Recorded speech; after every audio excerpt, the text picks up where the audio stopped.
abans de la Setmana de la Mobilitat. La passada setmana es va commemorar la Setmana de la Mobilitat a diferents poblacions, s'han fet accions i esdeveniments per commemorar-la. Simplement hem insistit moltes voltes en el tema del carril bici. Quins actes s'han fet a la nostra població en relació a la Setmana de la Mobilitat i per fomentar la mobilitat sostenible, i si s'ha fet alguna acció o esdeveniment aprofitant que tenim construït aquest carril bici. Gràcies. Toni, avant.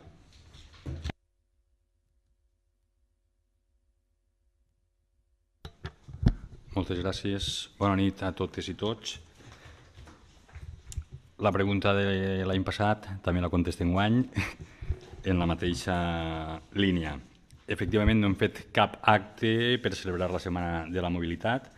Entenem que estem treballant tot l'any per la mobilitat i, per fer un resum, en el pressupost 2018 ja es va incorporar l'adquisició d'un parc vial mòbil per a la policia local, amb la qual s'ha pogut fer activitats al mes de juny principalment als nostres col·legis de primària.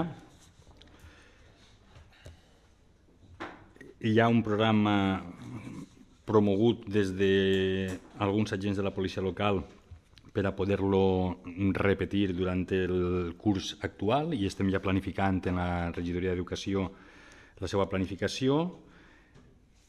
Això també va implicar l'elaboració dels materials i sufragar els gastos, i està pressupostat també per a enguany millorar també el parc mòbil vial i també comentar també altres coses que estem fent. Si heu vist, continuem millorant o tractant de millorar els espais per a accessibilitat de llocs reservats per a persones amb mobilitat reduïda o l'aparcament exclusiu per a ciclomotors i motocicletes.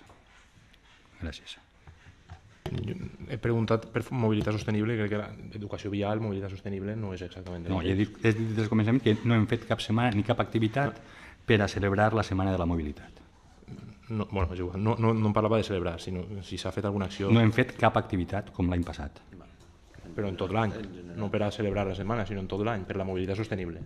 La setmana passada va comentar, en relació a la Setmana de la Mobilitat i per a fomentar la mobilitat sostenible, no hem fet cap activitat. Més, si fomentar la mobilitat no és crear espais per a ciclomotors i motocicletes i poder reduir la mobilitat de vehicles, això ja cada un pot tenir la seva opinió. Sostenible. Jo crec que està clar, Vicent. Crec que Toni ha sigut molt clar en la resposta. Jo crec que no val la pena continuar. Tot depèn de la persona, Toni, per això els temes polítics, per fer política. Després cada persona farà el que voldrà. Des del principi he dit que no hem fet cap activitat. Vale, ja està. Bé.